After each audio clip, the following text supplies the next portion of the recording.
was like, man, like I need a heater. Like, what are you doing with a fan, dude? So I was actually in Costco, well, on the Costco website, about to search for small office heater or something. I saw one that I wanted on Amazon. It was actually a pretty good deal too. Was it by Dyson? Yes, it was. Yeah, Dyson has good deals, and they have quiet equipment. Mallory told me, she's like, yeah, we could look at a Dyson heater for you. I'm like, yeah, I don't want to spend that money. I mean, but this one did heating and cooling. Ooh, that It was. Hold on. Let me tell you exactly how much it was because I don't want to lie. But it actually was a pretty good deal. It was like $190 off. Okay. That's pretty good. What did we find the other day? We found a really good deal. Something that was like $200 off, but I don't remember what it was. Oh, it was a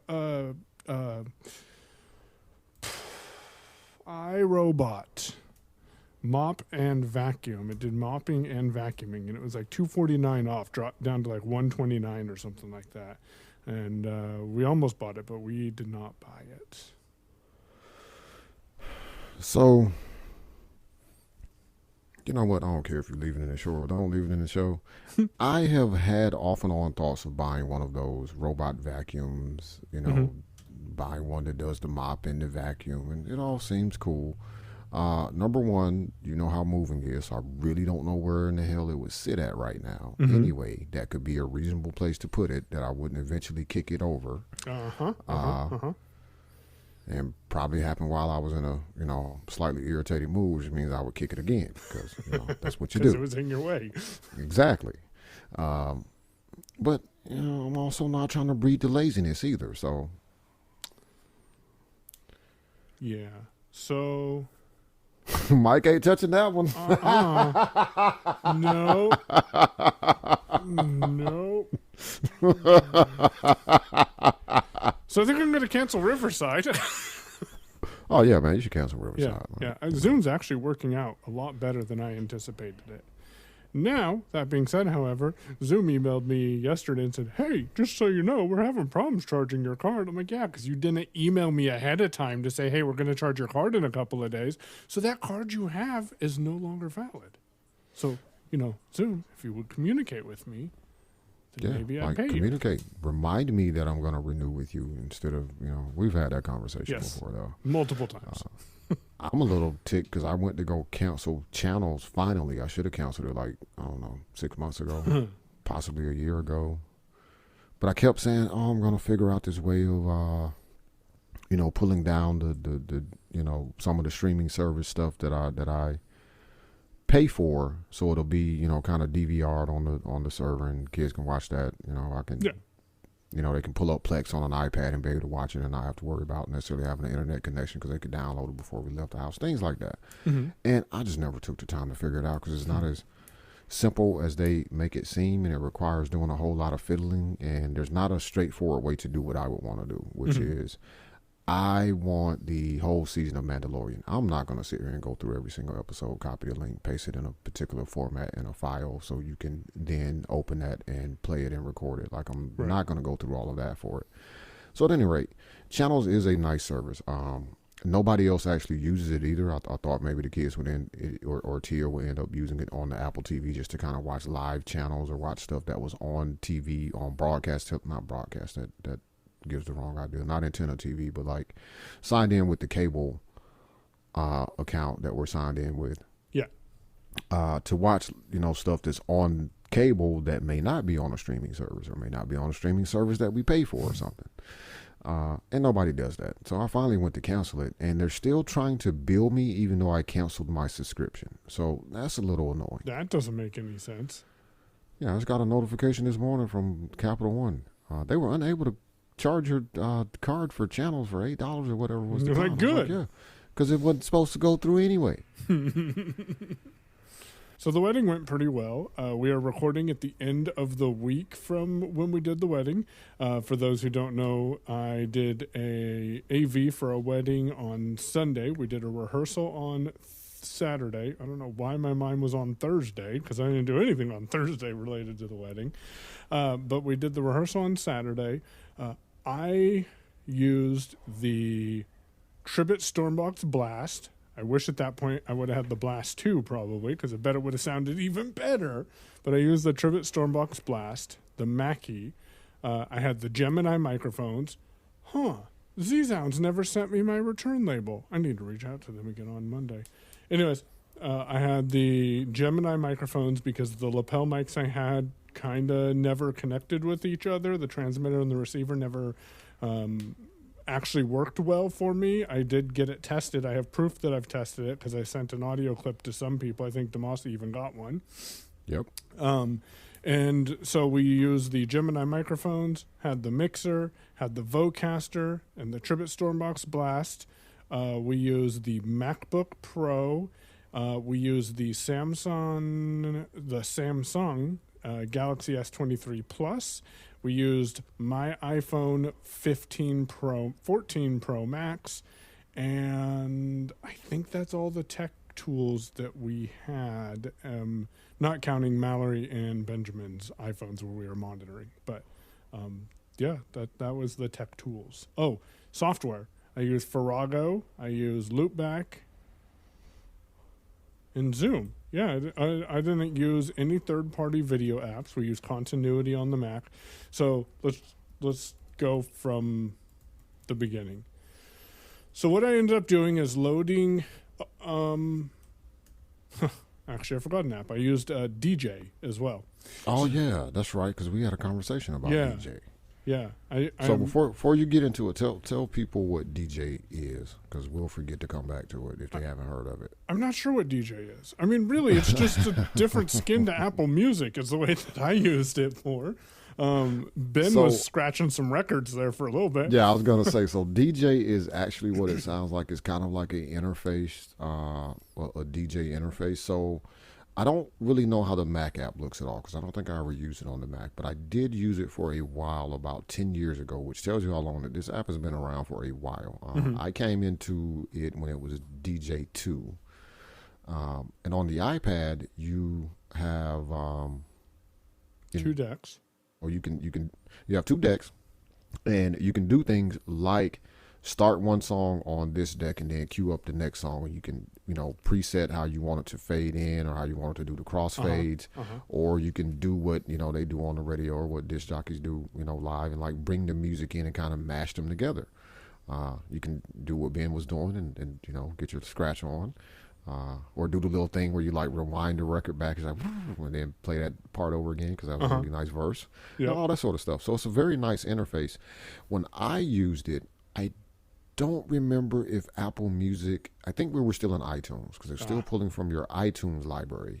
And back then I was paying for iTunes Match. So it will pull from there, and I would say shortly before I stopped using it, they added Spotify integration. Yeah.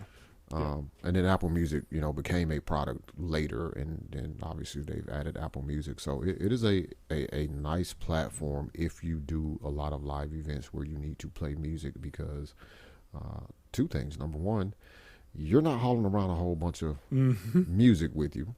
And two, it also gives you a much wider, variety of music to have access to if you need that, because there's some stuff that I just don't have, and I would never have it. Yep. And it gives you good keyboard support. If you use a MIDI device, I think is what it would be, you can connect external hardware and control the software from that external hardware. That had me really intrigued. I'm not paying for it right now, but I might end up paying for it in the next couple of months just to have something to play with. Maybe when I get some more hardware as well, because you can control playback from each deck from your hardware. You can choose how to make the transitions happen either from your keyboard or your external audio hardware. So anyways, I had that tapped into Apple Music, and I built a playlist called Wedding 2024, which had some of the songs that they wanted played, kind of like background music. It wasn't like super loud. People weren't moshing and stuff like that. It was the music that played before the wedding actually kicked off. So I had that on, and then I added that as a source to my virtual microphone in Loopback, which, by the way, I went and deleted all of the things except for Firago out of that source, so I don't forget. And then I had audio playing through the computer because it was coming out of the default output, which happened to go in. So my Vocaster was plugged in via USB-C. And the audio was coming out of the computer into the Vocaster. So that was the primary output. I plugged in some cables to the Vocaster. I plugged it into the headphone jack, which in retrospect, I should have just used the back of it instead of the headphone jack, but that's what I was used to doing. So that's what I did right there in the event. And then I ran that into channel 3 on the mixer. And I had the main outputs pressed on channel 3, which sent that audio from the computer through the Vocaster into the mixer and out of the Tribit Stormbox Blast. And you might be thinking, well, why'd you do that? Well, the reason I did that is because I didn't know if Zoom would be attending or would be speaking, if anyone on Zoom were going to be speaking. So I wanted to be wired up, ready to go. I was told no, but we both know that no might mean maybe. So why not actually wire yourself up in case you actually need to bring that in, was my viewpoint on that. Yeah. I had the Gemini. For those who don't know, Gemini are wireless microphones that run to a receiver. Both mics go to the same receiver. Receiver has a 1/4 inch out, which is a mixed level of both of those microphones. But it also has 2 XLR outs that would allow each microphone to go into its own channel. So I had XLR cables running from each of the XLR outs into channel 1, 2 on the board. I had the main outs pressed, so if the microphones are being used, they'd be heard by the speaker. And I also had the submix buttons pressed on those channels as well, which means that that audio went back into the Vocaster from the submix and was then picked up by my virtual device. Okay. So, which is kind of important here in a second. So what we were doing before the wedding, while everyone was gathering around, is Mallory was actually on her phone, and she took her phone around. So we probably had 20 people on Zoom, but she took her phone around so the bride could talk to her grandma on Zoom. And so the groom could talk to the bride's grandma, and everyone could, be on the same channel and talk. And we actually got a compliment a couple days later saying, hey, really appreciated Mallory doing that. Well, we had the music playing, and I didn't want to kill the music everywhere. So what I did is I went into Loopback, and I just turned the music source, the DJ source, down to about 30%. So while they were talking, there was still the music in the background, and I was listening in one of the other phones, and I'm like, this is almost like you're sitting at one of the tables listening to music and having a conversation with someone. That's pretty cool. Yeah, that's a nice touch, man. Yeah, and then we brought that DJ music back up to about 50%. I didn't want it to be super loud, and we then kicked off the wedding. I used keys 1 through 0 because there were 10 songs that needed to be played for the wedding. Quick side note, if you didn't know this, and you need to crossfade your songs because it can be a little abrupt if you just tap the one key and then tap it again and then the music stops. Hit the hyphen key and then hit number 2. And what hyphen does is fades out all currently playing cards. But if you hit currently playing tracks, if you hit hyphen and then number 2, it'll fade out the currently playing track while starting track number 2. So it gives it that crossfade feeling, which was pretty cool. And nice. So we rolled through those and everything went well. The person officiating the wedding went ahead and did his thing. We did a sand ceremony. I hesitated a little bit because I didn't see when they started doing the sand, but luckily the officiator, I think, realized that I wasn't sure what was going on. So he added a little bit of verbal cue, which was very handy. So I hit a button and that started the sand ceremony mix. Again, I actually turned that music down on the board because we didn't want it to be super loud in person, and over Zoom Firago was already set to 50% anyways. Yeah. In retrospect, I would have went up and did Firago at 75% and then brought it down to 50 when we did the sand ceremony, but it wasn't horrible at all, and it was easy for people to hear. I did enable live performance audio, which I'm not certain what the difference between live performance audio and original sound are, but I figured live performance, we were live, let's do that one. And so that I enabled on Zoom. And then let's talk about the camera aspects. Oh, no, I'll wrap up the sounds. Everything went well. He said, "You may kiss the bride." I presume they kissed, and then I started playing the walkout music. And then he started talking again. So I had to hit the hyphen button. I'm like, nope, they're not leaving yet. So that was pretty, I find comical now. At first, I'm like, that's a little awkward. But then we got through that. And yeah, everyone complimented us on the sound. They said it sounded pretty good. So that's positive. For video, we just used the Venue's Wi-Fi. I wasn't sure how that was going to be, so I did have some backup plans for that. But we used the Venue's Wi-Fi, put my iPhone on the Venue's Wi-Fi and my Mac. And then we put my iPhone in a, Demasi is familiar with this, it's a 5-foot tripod, might be slightly taller than that. That we just put at the front of, well, it was kind of on the side of the aisle, but it captured a view of where they would have been standing. So people were able to see them from that camera.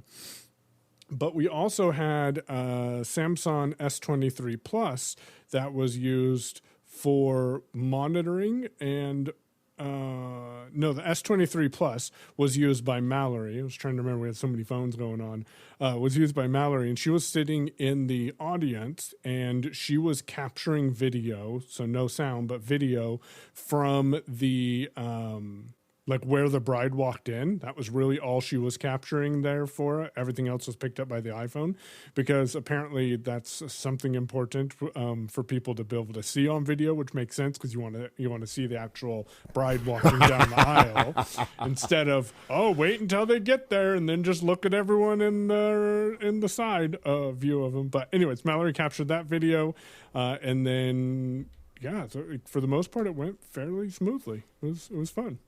And she was in Zoom, right? And yeah. She was capturing that video, so she was feeding that direct. Okay. Yep, she was a participant in Zoom.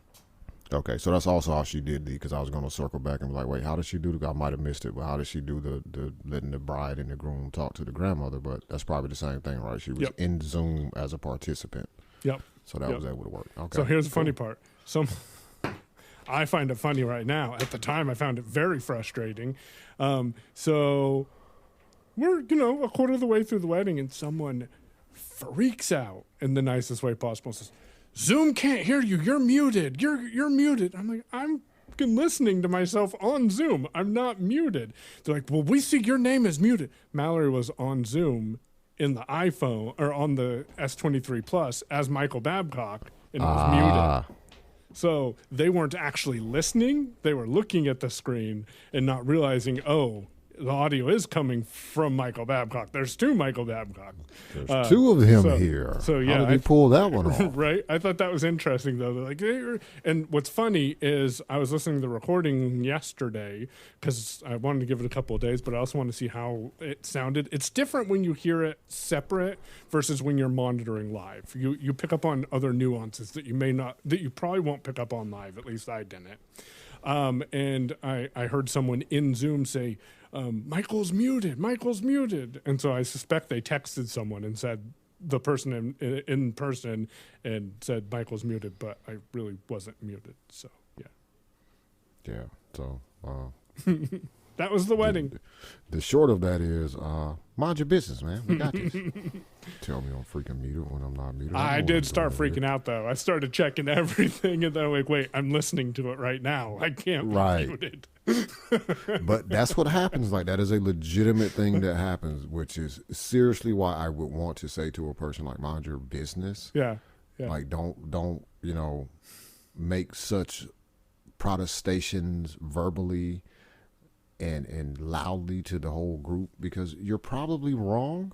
Right. But as the person operating the thing, even though you're listening to you're listening to what everybody else in Zoom is actually hearing, so you can hear that you're not muted, you have that instant panic. It's like, oh crap, I screwed up. Yep. I slide my finger across the mute buttons. No, they're not muted. Sliders are where they should be. wait a minute, I'm listening to it. I'm not muted. I hear this. Never mind. Yeah. But there's that instant like, oh, let me check everything. Or you're frantically checking everything to see like, what did I do? And oh, never mind. I'm listening to it right now. Like, what did you mean? I'm muted. Yeah. But it is a thing that happens. So good deal, man. So first off, I like the way that everything kind of came together.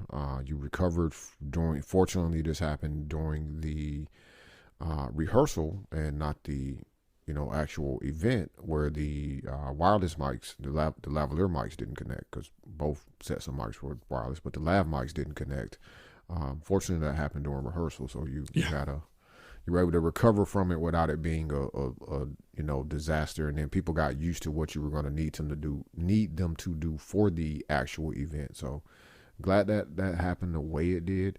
I think overall, from my perspective, with the gear you had to work with, and I'm assuming volunteers that you had also, it was very well and tastefully done, I think. Yeah. And shit, I wish Ben was a volunteer. I paid him more money than I made. I didn't make anything on it. That kid got $100. Just saying.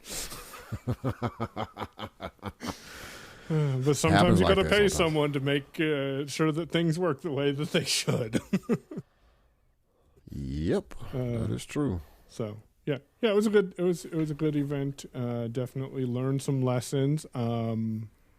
I might end up with some new lav mics in the not too distant future that should be more reliable / easier to use. So I'm gonna play with that, and we might.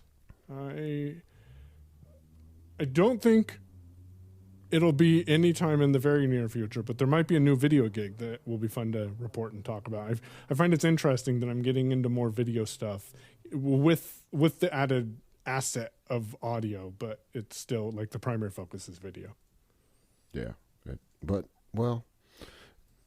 the end product requires video. I still say the primary focus is audio. Yeah, because people will deal with crappy video. I'm not gonna deal with crappy audio too long. I have zero tolerance for it, just in case anybody's interested. And you haven't been listening to us talk for like the past 7 years, wherever we talk at, or have talked at. I have very low tolerance for crappy audio. So we had a guest. Which is one reason. We did have a guest last week. Yeah. Did you listen to that show? I did not. Okay. I was on the show. I know you were on it, but then you mentioned EQing, so I was like, I wonder if he's going to actually go listen to it. Oh, and I didn't do any EQing. Did not go back and listen because I figured you were not going to do it. Yeah. So there's that whole aspect. I would have done it, but I figured you probably weren't because I don't think it was annoying you. It was not as bad. It wasn't as bad as it could have been. But when I went back and listened to it, I'm like, oh, that's what he was picking up on. Gotcha. Yeah. And I needed to just get it done instead of screwing with the audio because I may or may not have procrastinated. Okay. So we should go search because it is currently that holiday after Thanksgiving. I'm not really sure how I feel about saying Black Friday anymore in general. Also, it's not a day anymore. It's now a week according to Amazon. It's a month according to some other people. So I don't even know. Anyway, it's the Friday after Thanksgiving. So there are deals to be had out there that were not available earlier in the week / month. We should go check on Isotope and see what they have because I feel like they have released or added to RX a smart EQ tool. Yeah, I think RX 11's out now. I think we may be actually going into 12 because I think we skipped 11. But I really lose track, so don't anybody take that to the bank because I don't know. It's 10 or 11 is the new version, but we should look into that. But as we talk about looking into Isotope RX standard or advanced for our use in tweaking up audio, you can go to technicallyworking.show and subscribe to the tip jar and become a supporter. We truly appreciate it. I want to shout out to all of our tip jar supporters that have stuck with us all this time. We truly appreciate you. And we definitely appreciate that. And the feedback we've been getting from tip jar subscribers has been definitely helpful. We have had fun doing this. Let's talk a little business. I was running a report in Stripe yesterday. Oh man, Mike's running reports in Stripe. Yeah. Well, someone asked, do that. How do you do something? How do you run a report in Stripe? I'm like, I'm sure you just go to the reports page and run the report. And then they're like, well, how do you email that to you? I'm like, I don't know if you can do that, have it automatically email it to you. And then it looks like you can programmatically, but by default, I don't think Stripe will do that. Yeah, I think you have to download it. When I have run reports, I've downloaded them. I would not be surprised to find out that there is a way using the Stripe API to have an email automatically sent to you with the report, if that's what you want to do. Yeah, there is. So I was running a report the other day, and I'm like, wait a minute. I have made a little bit over double the amount of money on Stripe this year than I did last year. So I thought that was an interesting not goal, but an interesting achievement. That's the word I was looking for. Yeah. So, yeah. That's always a plus. I had a similar thing last year. It just kind of went the other way this year for Bedrock. And this year ain't last year for Bedrock, is all I'm going to say about that. Like that I have not actually run the report. I just know that I'm probably at minimum half the earned income this year off of Bedrock Innovations as I was in 2023. I will run a report at the end of the year, of course, because got to file taxes. So I'll know for sure how terrible it really is. But it's not been a good year for the consulting side of my brain. Yeah, but you're also doing other things too, and that makes a big difference. It's not a good feeling to see those numbers. But last year, I imagine you probably had the same feeling I did. Or maybe not. You're like, I did a lot more than I thought I did. Where the hell's all that money? Oh, well, see, no, I didn't, because I know exactly what I did with the money. I know, but I made some smart moves with some of it. Yeah, it's just not there because, I paid bills in some instances with it. Yeah. Made some investments with it, no, I'm not going to lie. I just paid some bills. Like, all you got to do is scroll through and look at where it says owner draw. Right. Yeah, that was to pay a bill. But I did have a profit last year though. Yeah. I'm probably going to be in the red this year with Bedrock, honestly. I am going to, before the end of the year, have to go in my pocket personally to feed money back into that business just to meet some of my obligations. And due to a massive screw up on my part, I am going to have to waive a few people's hosting fees for a month. So that means that income won't be coming in December. But that for me is one of those situations where to me it's the right thing to do. Like I don't feel right continuing to. I'm not canceling subscriptions. Like, well, people are not canceling subscriptions. I'm just pausing their subscription for a month, right? Because I don't think they should get billed when they actually didn't have service. I will say this. I 100% miss the hell out of just operating Bedrock Innovations. Mm-hmm. Like in some ways, I don't say I have regrets, and I don't dwell upon this, but the thought crossed your mind because it happens to everybody, I would imagine. Like, what if instead of me spending 6 months learning all about the vending program and the BEP program and the rules and all of this and XYZ, yada, yada, yada, if I'd have just spent that 6 months putting, half as much time as I spent in BEP just pushing my consulting business, where would I be? Yeah, can't spend too much time wondering about that, but I'm just sharing that it's a thought that crossed my mind. Like it's not a thing that I dwell on because there's no point in dwelling on it. Like I can't go back and change time. Nope. Nobody has that ability, and honestly, nobody should because we would all be reckless with it. Yes, we would. I think if I were in your situation, I think the structure, though it was not it wasn't a horrible time there, but it wasn't. I guess the best time there. Anyways, the structure of having to do things. It was the best of times. Yeah, exactly. At specific times. You know, you had to get breakfast up and out by 7:30. I think might have helped with building some of that habits and stuff. And now you're, because honestly, would you have spent that much time in consulting? Do you think? I'm lazy, so I probably wouldn't have. So, and this is why I said half of the time. Like half of the time, I was actually involved in, I would say, actively dealing with Gentry, whether it was classes or just dealing with the environment. Because as long-time listeners know, it was a rough environment for me to be in as a 42-year-old male who is fairly independent. Has a rather large, I wouldn't say chip on my shoulder. I don't feel like I walk around looking for people to try to knock that chip off my shoulder. But I do have a temper. Let's say that. And I also don't accept what I consider to be, what's the proper way to say this? And I'm legitimately trying to find the right way to say this and not have to use a whole bunch of words. But you know, like when somebody overly congratulates you for minor accomplishments because you have a disability, whatever that is called. Hey, I feel like I got that out pretty well. You don't want to be inspiration porn. Yeah, okay. So at any rate, the point I was making is, because I ain't touching that one. I don't know if Mike's gonna leave the first thing in, but I ain't going there. So that's mine right there.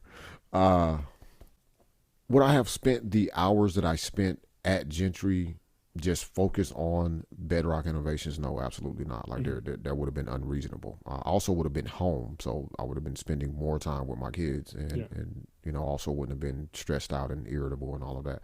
But if I put half the amount of time in that I put in daily, just working through stuff, whether it was classwork or coping, on building my business, like adding, you know, new products and when I say products, like new services or expanding my knowledge in certain areas, like anything like that. It wouldn't have to necessarily be like, oh, I'm you know, I just 10x or 3x my income by, you know, doing more consulting work. Like there still would have been a push to advertise and market. But if I'd have put more, you know, if I'd have taken half of the time and put effort into marketing, effort into just deepening my knowledge on some things that I do want to work on, or continuing to build my knowledge in areas that I you know, left here feeling pretty knowledgeable about.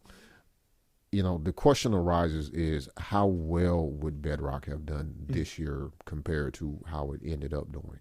I do know, I'm certainly aware that there are things that did happen that would not have happened negatively or that negatively impacted my business, but there's no guarantees that me spending more time on the business during that 6-month period versus spending that 6 months learning a new trade, as it were, would have made that big of a difference.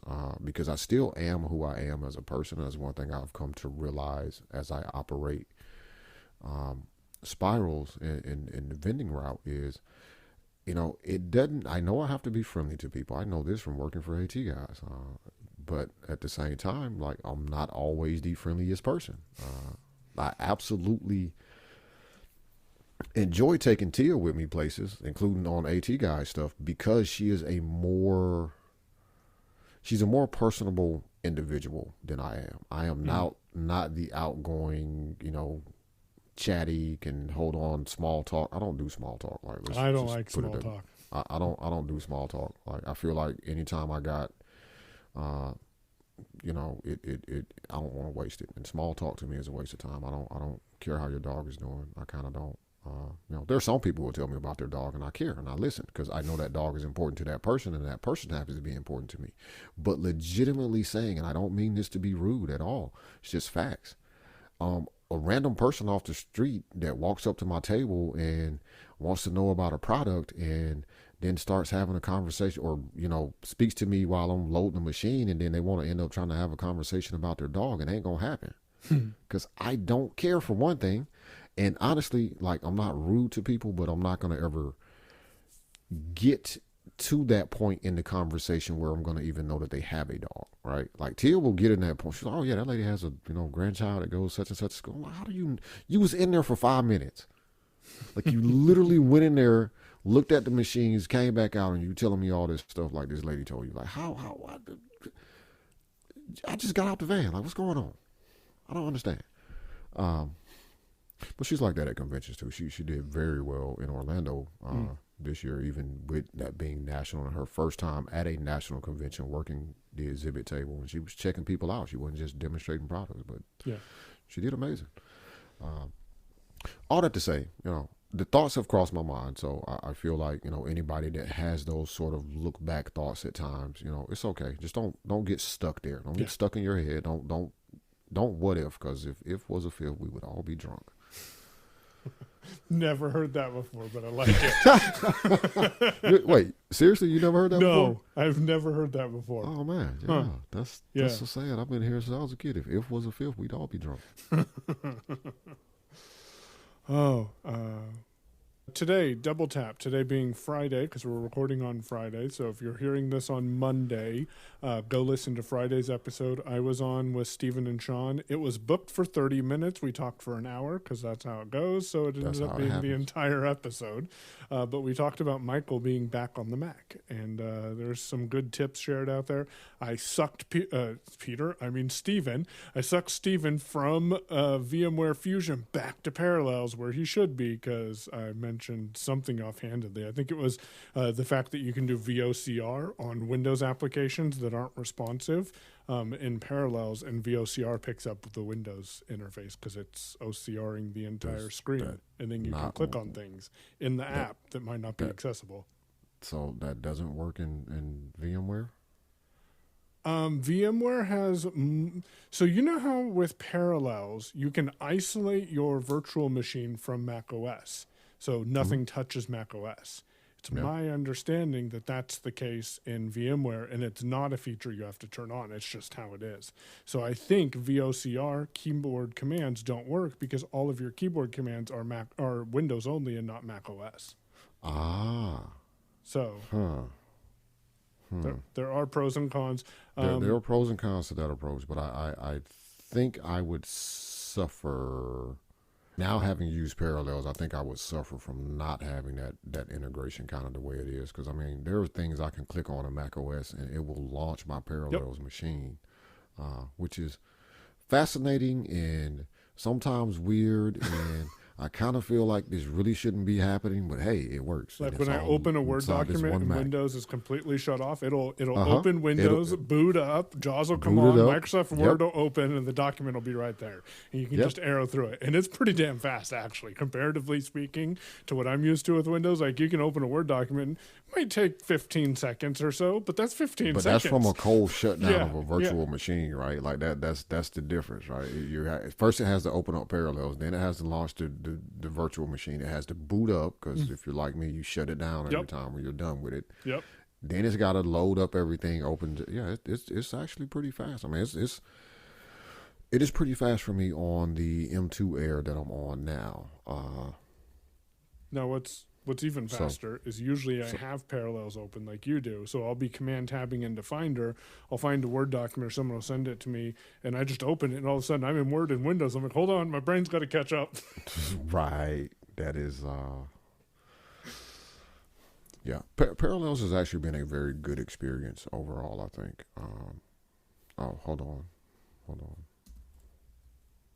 I'm saying that so I can go back and actually download these scripts you sent me. Before this happens, I sent you the Keyboard Maestro macros that I use too. I know. Yeah. Oh, speaking of which, I don't know if it's on sale when this comes out, but Keyboard Maestro is 50% off for people who might be interested. Currently, as of the time we record it, because Stephen went and bought Keyboard Maestro. Okay, so the one script is... There should just be one script there. Yeah, there's one script, and then there's a Windows switching macros file for... Okay. So that script contains everything. I thought there were two different script files. So there are like 5 different script files that you can get. But what I sent you is a script that when you run that in AppleScript or assign it to a keystroke, it'll pop up a table that you pick what you want your caps lock key to be. By default, it's a caps lock. If you down arrow once, it'll turn it into insert, and then you hit enter, it'll play a little sound, and then it's now an insert key. The keyboard macro group that I sent you, if you import that into Keyboard Maestro, what it should do is whenever you open Parallels, and you shouldn't even have to do anything, whenever you open Parallels, your caps lock key becomes your insert key, and then when you command tab out of Parallels, your caps lock key becomes a caps lock key again. And that's using terminal commands. So you may need to give permission for Keyboard Maestro to access or to run terminal commands the first time it runs. But yeah.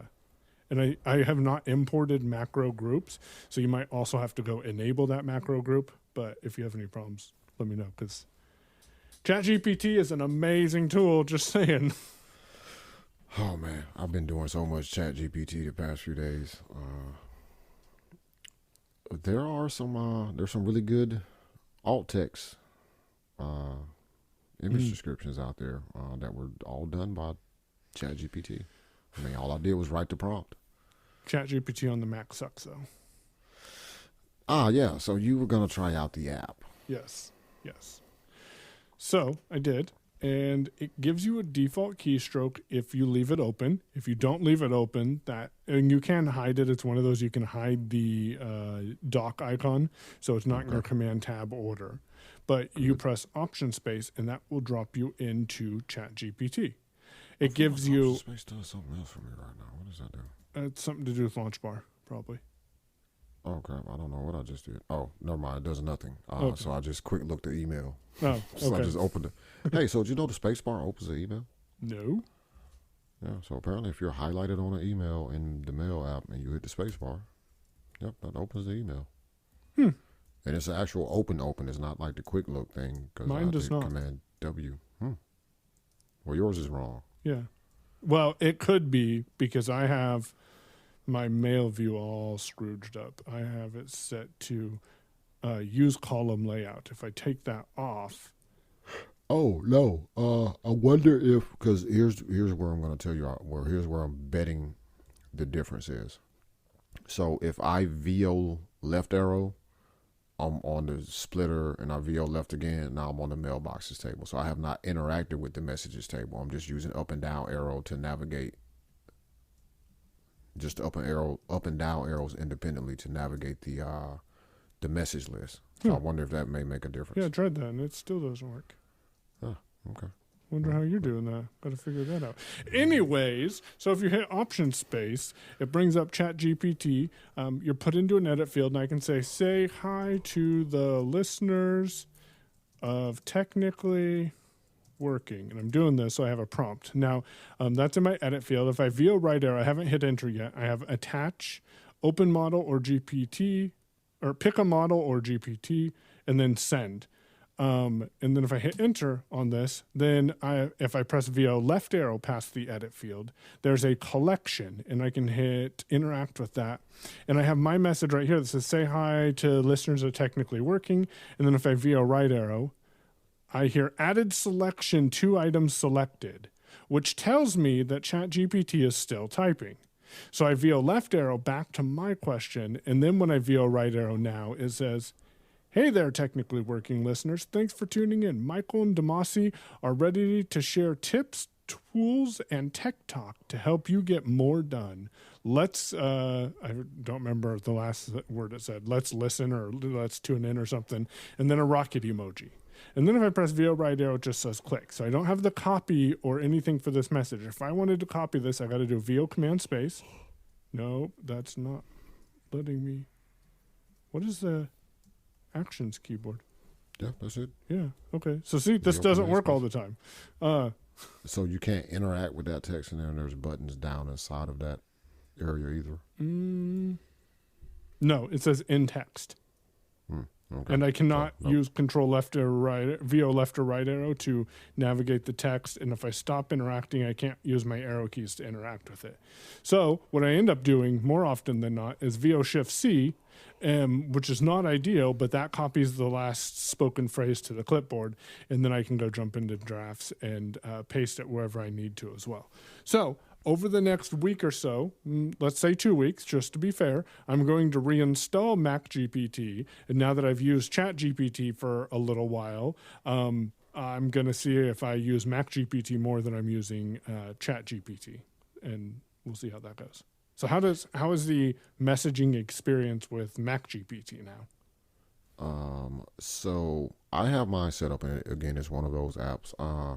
Quick aside for the listeners, the VO Shift C shortcut, as Michael said, copies the last spoken thing by voiceover.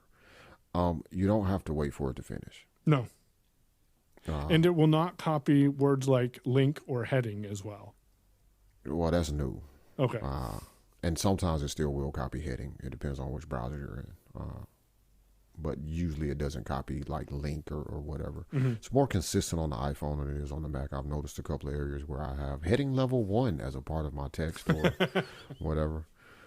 But the main thing is like you don't have to let it read the entire block of text before you copy it. So let's say you read something, you're like, oh, I need to copy that. What I normally do is make it reread it by however means that is best suited to do that, and then I'll VO Shift C while it's reading, because it's going to copy everything that it has in its cursor right there, basically. Mm-hmm. So MacGPT is an app from, I'm going to say Jordy, it could be a different way of saying this, Bruin, who also makes Mac Whisper. I have mine configured in such a way that it's not in the dock, so it's not in my command tab switcher, because I hate things that are always actively kind of running to be in my command tab switcher. It's a serious annoyance to me. So it's a quick way for me to stop using an app or forget about an app, because I'll eventually quit it because I get tired of it showing up, and then I won't open it again for weeks. And I have a shortcut set up for MacGPT to bring it up of Control F11. No real reason for that other than the fact that, I don't know, it was a key. Nothing else is using it. Right. There you go. And that works anywhere in the system. So right now I just hit it and it dropped me right in the edit field, which isn't normally what happens. Okay. Usually I'm over in the options. And there's two things about MacGPT. When I first started using it, I used it in native mode, which that gives your interface much like Mac OS, like a regular Mac app. I stopped using that mode, and I haven't gone back to it in a while. I actually stopped moving it when they stopped using it when they added the custom GPTs, because you couldn't get to them in the normal Mac app mode. So I use web mode. And that gives me basically what looks like the ChatGPT website is essentially what I'm looking at. So like right now I'm in the edit field. If I say hello to the... While he's typing that up, if it's not too distracting, one thing that I have learned while doing voiceover work and reading things that Mac does so much better than Windows, tapping Control does not stop your speech, it pauses your speech. And that's pretty important, because if you're reading something and you're like halfway down and you're like, oh, you're a little ahead of me and I need to catch up with my voice, tap Control and then it'll pause speech. And then when you're caught up to where it was by your voiceover work, tap Control, your voiceover being recording voiceover work, tap Control again and voiceover will start talking where it left off at. There you go. Which is a handy tip. And then I get pissed off in Windows when it doesn't do it. I'm like, why are you not doing this? Then I realize it's, Windows. Now I have start voice mode in WebView. So essentially the WebView is probably what most people are going to want to use. The other reason I stopped using the native view is because I would have to kind of do what you did, which is type into an edit field and then VO left arrow to get into like I don't remember what they called it exactly. I don't think it's like a drawer or something. But anyway, you have to navigate through and you have to jump through all of the previous parts of that conversation if it turned out to be a long conversation. Whereas now I can just VO Command Shift H. From the edit field, and that puts you... And now I'm right here at the answer. Well, I wasn't sure if he was going to read it or not. I was. I had to see what it said. Hello, technically working listeners, party popper is the first heading. I don't know why it had to put the emojis in. Thank you for tuning in. Whether you're brainstorming your next project,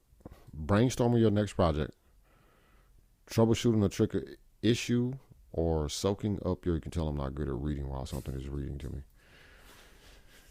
But the point is, just soaking up some inspiration. We're here to cheer you on. And just remember, you're doing amazing work. Rocket emoji. That is not how we talk, GPT. Have you never seen... I mean, maybe we do, but... I don't talk like that. No. Anyways, that is ChatGPT in our conversation to follow up on that. Now, here's the nice thing about, and I don't know how GPT, the app, handles this, but I can just tap escape, and I'm out of that window. So... you can do that with the ChatGPT app, too. When I hit Control F11 and it comes back up, I'm still in that conversation until I start a new conversation. But you can also easily get back to your conversations. Yeah. Because I have the history view up there and all that, yep. I can also switch GPTs. And what I also like is that it has so this basically looks like the website, essentially, is what I'm saying. Like it even now there's a button there for voice mode, which I didn't see before. So that's new. Yeah, that is new. Guess it helps when you run updates. But yeah, that is, and that's primarily my interface to ChatGPT when I'm on the Mac is MacGPT, because I have it set to start automatically, and it's what I've been using probably since we discovered the app. Honestly, the interface is fine. There were times when it was a little easier to deal with than going to the whole ChatGPT. Actually, just having a shortcut that just basically brings up the website for me is nice. So that's what I do. You could also probably accomplish the same thing by going to the website in your browser and then having Safari create an app, or have Chrome create a little applet thing, because you can do that with Chrome too, I think, now. And then set a keyboard shortcut to launch that app. But what I like is that being able to tap escape to make it go away. So if it's taking a while to chew on whatever I just asked it, I can go away and do something else and then bring that conversation back over with Control F11. So one thing, so I am not paying for ChatGPT right now. I'm trying to figure out which one I want to pay for, ChatGPT or Claude. So I'll probably pay next month for Claude, next month being December, and see which one I actually use more. But what I was just going through is I was playing around with the ChatGPT app on Mac, and it says memory full, because when you don't pay for it, it has a very limited memory. So I hit the memory full button, and now I'm looking at all the memories it has, and man, it has a lot of memories. And it is pretty simple to delete memories in the Mac ChatGPT app. There's a delete right next to, or remove right next to the memory itself. I'm sorry, it says forget, if we're being exact. So if I hit this forget button, it pops up a little button that says cancel via left arrow twice, and it says forget. And then if I hit that, then it forgets that memory. My memory is still full, so as I have easily learned, ChatGPT can have a very full memory. If you pay it for a month, it'll gather up all those details, and then it doesn't delete your memory, but you got to delete a lot to get back to where it can make new memories. Now, what about mobile? Are you using the ChatGPT app on iOS? Yes. Are you doing primarily voice mode, or are you typing or dictating, or a combination? Primarily voice mode. I found voice mode to be irritating to me. Oh, yeah? I hadn't tried it in a while either. It's way too flowery for me. I've had to tell my GPT to be less verbose. Like, can you just answer the question? Oh, sure, great. I would be happy to help you with that. This really sounds like I didn't ask for your opinion. Just tell me what the hell I asked you. Yep. Look, I'm trying to decide, should I use an iPhone 13 mini, or is it better to use a Pixel 5 as a hotspot that is going to be connected over a cable to a portable router, so I can have a always active hotspot on my van? I'd love to look into that for you. Oh, that sounds like a really interesting product. I'd love to help you out with that.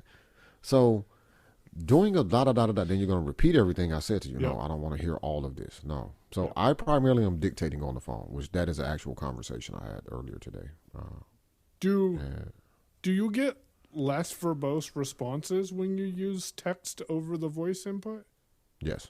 Interesting. Okay. Because it knows you want less verbose responses. I imagine you've told it that. I may have at some point. Be more concise about your answers.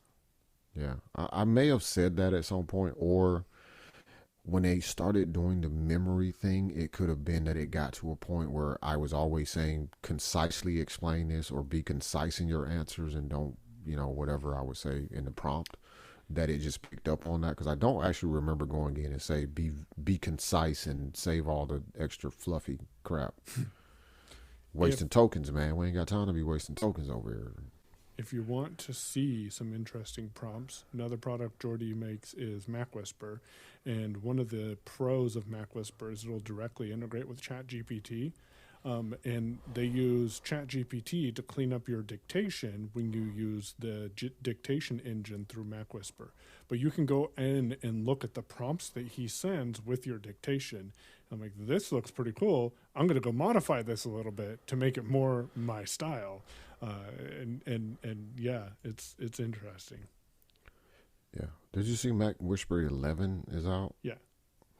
Yep. I updated it and then didn't realize that I updated to MacWhisper 11 until I read the email. So if that tells you anything, it's nothing horrible. Like, they didn't break anything. So. And then I reopened it today, and it's like, there's a new setup flow for the dictation engine. Let's walk you through it. I'm like, okay. Thought we already did this, but okay. So.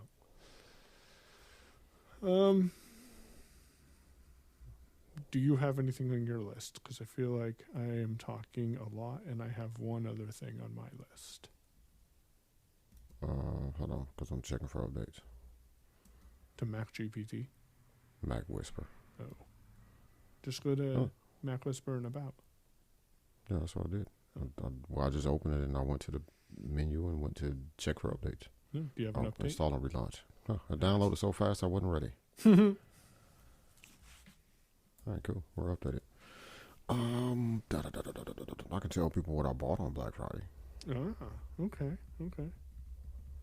What did I buy on Black Friday? I don't think I bought anything yet.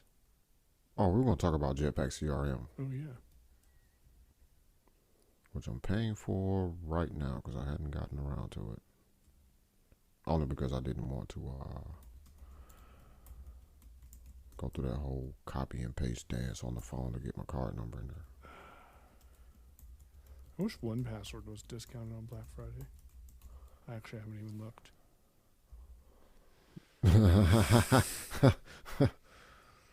Of course, now I'm looking right now.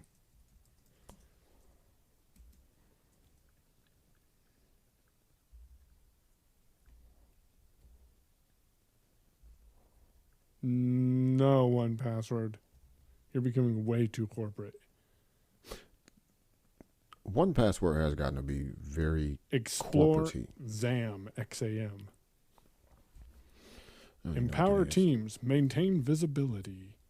Extended access management is here. I don't even know what it is.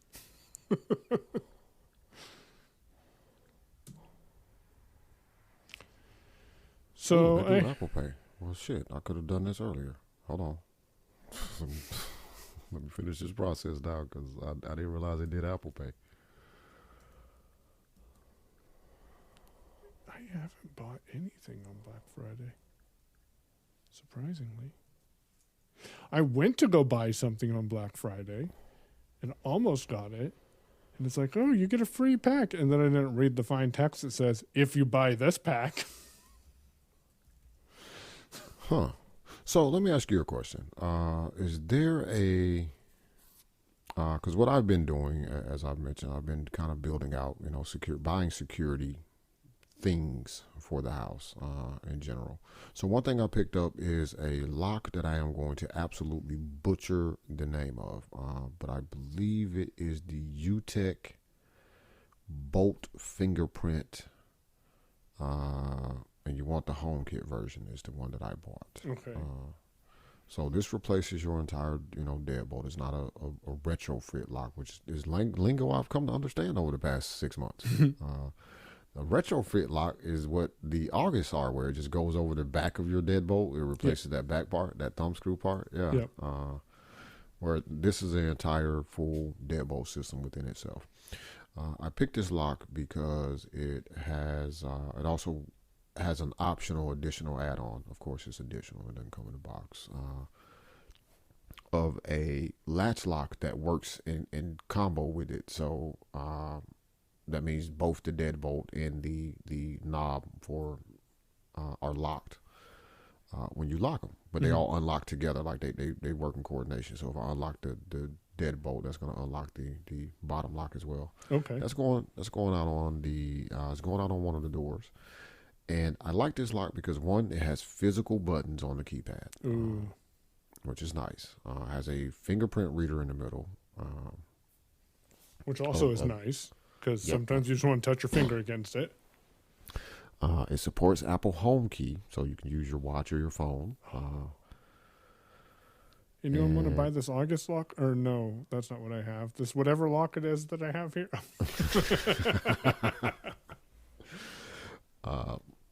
And it had a unique feature that really made it interesting to me, which is a what do they call it? Non-peep? It's not non-peep. It's something peep. Peep prevention, no peep.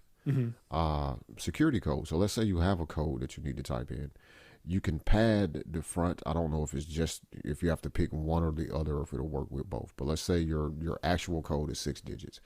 You can pad that with another 4 or 5 digits, so that when you type in your code, nobody can pick your code out because you're typing in 12 digits where your code is kind of buried in the middle of that gibberish. Of course, you do got to type the right stuff in. The right code in the right order, but you can add stuff either to the beginning or the end or both. Interesting. Yeah. And it has a number one in the, I don't remember the rating, I'm going to say NZI, but I'm pretty certain that's not right. But it's a very security focused lock. It does have a hidden lock, key lock as well, but it's not just exposed on the front of it. You have to, know how to flip it up and access that if you need it. But that lock is still, that's the piece that lock is pretty secure. So pretty nice system, and it automatically is going to come in the HomeKit, so I don't have to worry about any finessing of anything to get it into HomeKit. And remind me, do you have a lock in HomeKit already? I do. I have the Akara U200 retrofit lock is on one of my doors, and I'm going to keep it on that door actually, and put the U-Tech lock on the other door. Does your HomeKit offer when you get home to say, hey, when everyone, or when the last person when the first person arrives home, do you want your door to automatically unlock? And you tap the little run button and the yes button or whatever. It never does it. I always have to go unlock the door. No, mine didn't offer that, but also turned off those automations. Like, no, don't do that, because I might, the first person, I might be here for a second and I'm just running in the garage to grab something, and then I'm running back out and unlock my door. So I did pick that up as a good deal. Also caught a pretty good deal on a doorbell camera from Reolink. I'm going to say Reolink because for the longest time I thought it was Real, REALLINK, but it's REOLINK. Oh. So I have a security camera from them that's wireless, and it also has the particular model I bought. When did I buy this? This summer, wasn't it? Yeah, I did buy it this summer. Yeah, right. That's on Prime Day. It was Prime Day summer. Yeah, the one with the solar panel. So I have that camera from them, and I also just picked up their doorbell, and it's a wired power over Ethernet doorbell. So it's a power over Ethernet. I should say that correctly, because it does not require the wire for a doorbell to work. If I plug in an Ethernet cable to it, it will get power, and it comes with a chime, so you can stick that up in the house wherever you want to, and that works. It could be wired to your doorbell if you want to use your existing chime system or whatever, but I'm pretty certain the wires here are probably not any good. I also don't have a wire tester, and I'm not sure if an accessible one exists. And those wires are also stupid short. For a doorbell, so whatever, man, we're just gonna plug in an Ethernet cable and put it up on the door. And I also got what I had been looking for, which is Reallink's Home Hub Pro. And what this is basically a network recording device for security cameras. Mm-hmm. But it supports 12 wireless cameras and up to 12 power over Ethernet cameras for a total of 24. Okay. And it ships with 2 terabytes of built-in storage. You can expand that out to 16 gigs of storage, and it's actual hard drive, not a micro SD card, which I'm always a little iffy about micro SD cards, because as soon as you actually really need the data is when the card ain't gonna work. Yep. They are not meant for. Do you want macOS to initialize this drive? No, I don't. No, I really don't want you to do this right now. No, cancel. I can't open this. Well, you better figure it out. I need the data off of there. So this box will be in the house on the network, and it can. I don't know enough about how it works. So I'll let everybody know once I get it. But in theory, it'll pull your data off the camera, so they're not, just on the SD card. Yeah. Eventually, what I want to do with my house is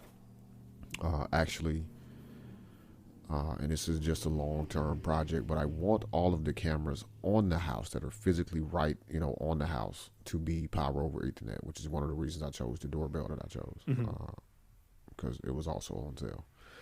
And I can run an Ethernet cable from where the Dream Machine is to where the doorbell needs to go. Gotcha. Can't do that quite yet for all the other places I want to put cameras up on the outside of the house, and that would have gotten prohibitively expensive really quickly, because I would have needed to either buy PO injectors to stick in different points at the house, or run. So PO taps out at, what was it, 130 feet, I think? Oh. No, 130 meters. Okay. So like 300 feet. Yeah. That's good to know. I did not realize that. I mean, I knew it had a point where it would some sort of limit. Yeah, it may actually be like 330 feet or something like that. Yeah. But I looked it up, and I was like, oh, well, I'm glad I looked this up before I bought these particular cameras, because I wouldn't have been able to wire them up where they needed to. All of them get wired up where they needed to go. You can extend the length by getting a PO extender, which I imagine probably ain't cheap. So you run your 300 feet of Ethernet cable, and then you put a PO extender on the end of that one, and then you run, more cable to get to where you need to get to. Yeah. Is the idea. Well, I didn't want to spend all that money, and I also don't have all that money to spend, because something else would not get done for sure. So I decided I will keep the wireless camera I have right now, but eventually I do want to have all of the cameras that are attached to the house wired up. One reason for that is because I have less to worry about with interference. Two, I can also ensure that those are always powered, so therefore they can record 24/7 if I need to put them in that mode. Then I only have to worry about the storage at that point. And the wireless camera I have, and I'll probably buy some more over the coming years, and push those out to the edges of the yard. So hang one from a tree is something I really want to do. It might not be the best thing to do, but I really want to do it because it's a wireless camera with a solar panel. So I feel like this should be a thing I can do. But that'll give me edge perimeter, cameras for stuff that I, just to, see who's creeping around the edge of the yard. But you get close to the house, I want you on camera. So that was my reason for picking this particular, because there are other NVRs that they sell. There's also a cheaper version of the Home Hub that just works off of micro SD cards, and I think it's max capacity. I don't remember what it is. I'm not going to even lie to you. Right. But that's why I picked this camera that this hub NVR that supports 12 wired and 12 wireless. Now, I don't think I'm going to end up with that many cameras, but I will have enough for the probably 8 to 10 that I may end up with, right? Yeah. Over time. So I think that may have been actually all the stuff I bought on Black Friday. Except for Jetpack CRM. I paid for with Apple Pay. If you need Jetpack CRM, reach out to us. If you're a listener, we can do something special for you, probably, instead of just one discount. That conversation came up because I texted Demasi. I'm like, hey, do you have this? Are you using this? Something like that. Because I'm getting ready to go buy this because it's 70% off. And the Jetpack CRM, we potentially will have it doing, and I say it potentially, but it's already doing part of it, is helping us create that dream of WordPress being the operating system of our business. And so right now, what I'm using Jetpack CRM for is invoicing. I am sending all of my invoices through Jetpack CRM. It's also connected to Stripe. So when I send an invoice with Stripe, it shows up in Jetpack CRM, and then it shows up as unpaid. And then when someone pays that invoice, it shows up as a paid invoice in Jetpack CRM with a $0 balance. There is so much more that we can do with this tool that neither of us have even explored the best of its abilities. But for me, it's the easiest and most consistent way of getting invoices created and sent. And honestly, Invoice Ninja sent a Black Friday special and said $60 for a year. And it crossed my mind for about 20 seconds. And then I went and looked at Jetpack CRM and it's like $52.50 for your first year. And I'm like, yep, nope, I'm going to figure this out and do this way. So Jetpack CRM is a pretty cool utility produced by Automatic. It has a couple of gotchas.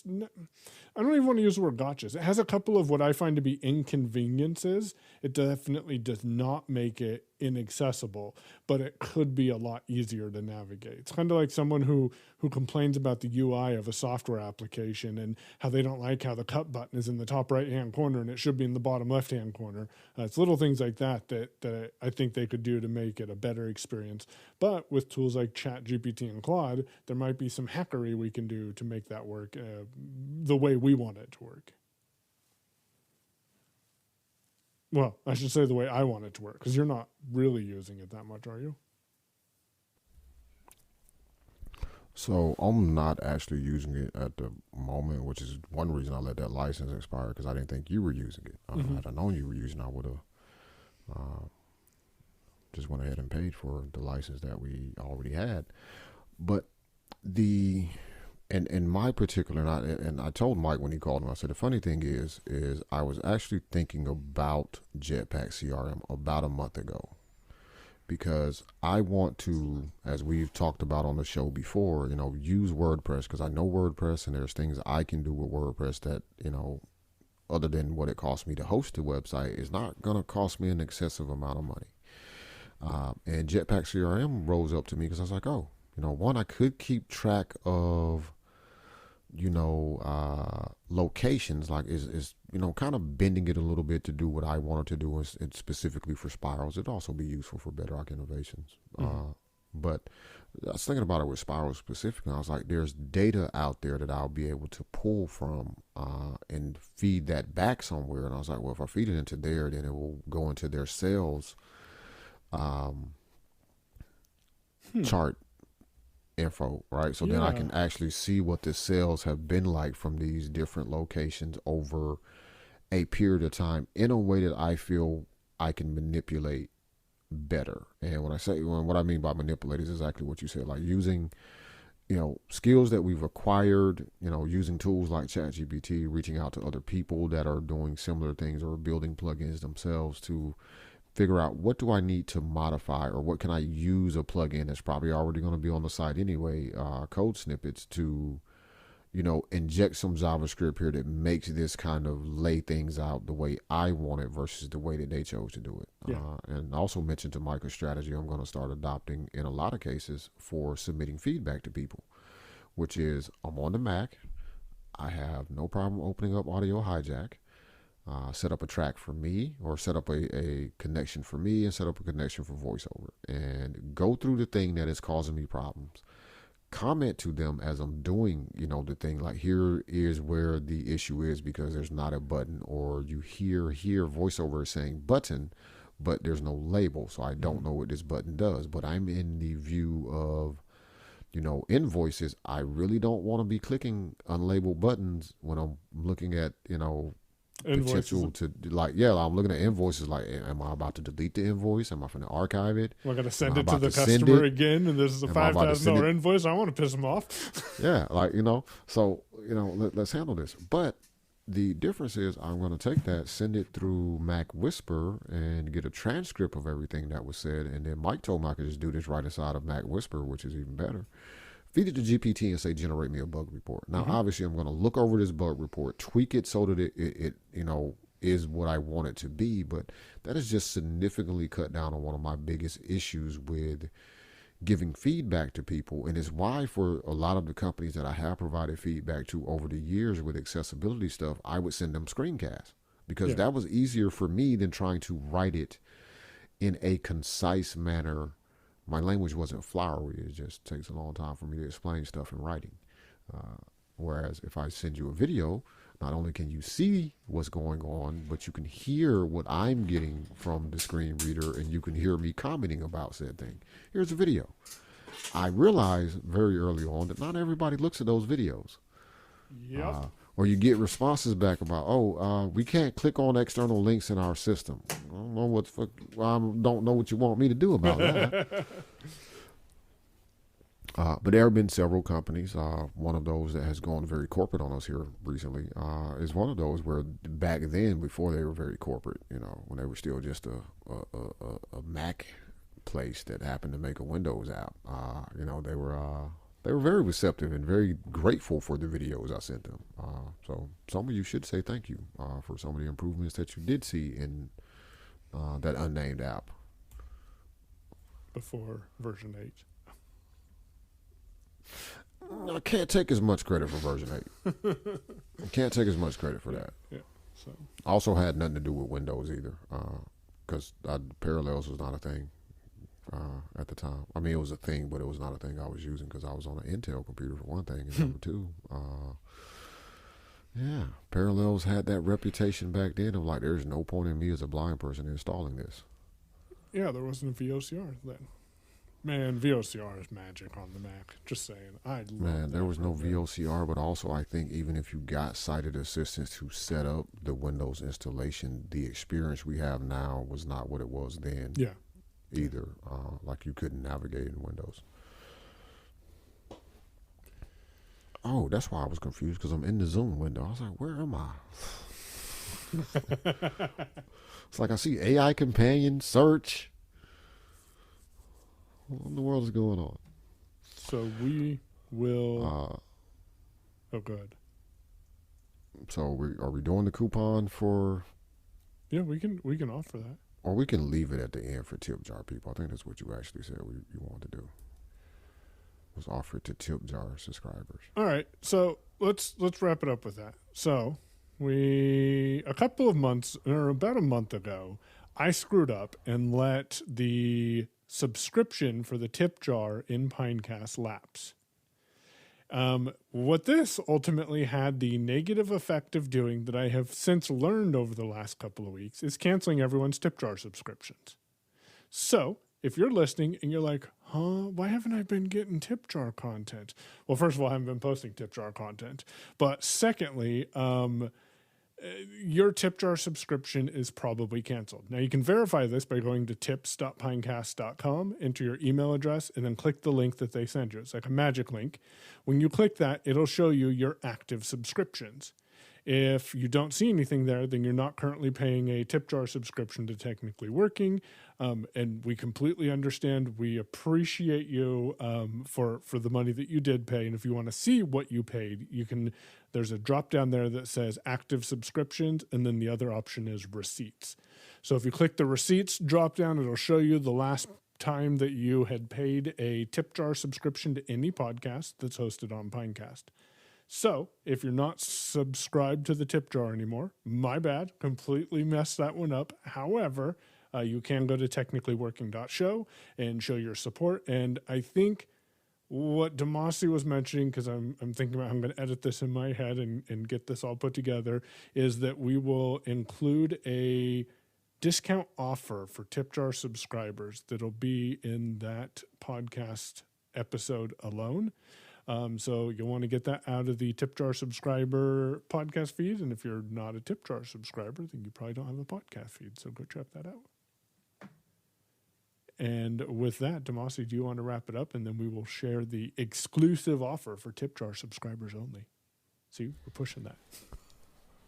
So, I think I need to get on this Blue Sky thing. Probably at some point. I don't know. I don't know. Because I mean, I didn't do it. Well, yeah, I did do it with Threads because Threads is linked to your Instagram. So I'm squatting on my name, basically. Make sure nobody steals it. Yeah. At any rate, I'm not on Blue Sky. Mike actually, I think, is on Blue Sky, but I am not on Blue Sky. So we're not going to even talk about the Blue Sky. We're going to tell you that you can send us email at feedback@technicallyworking.show.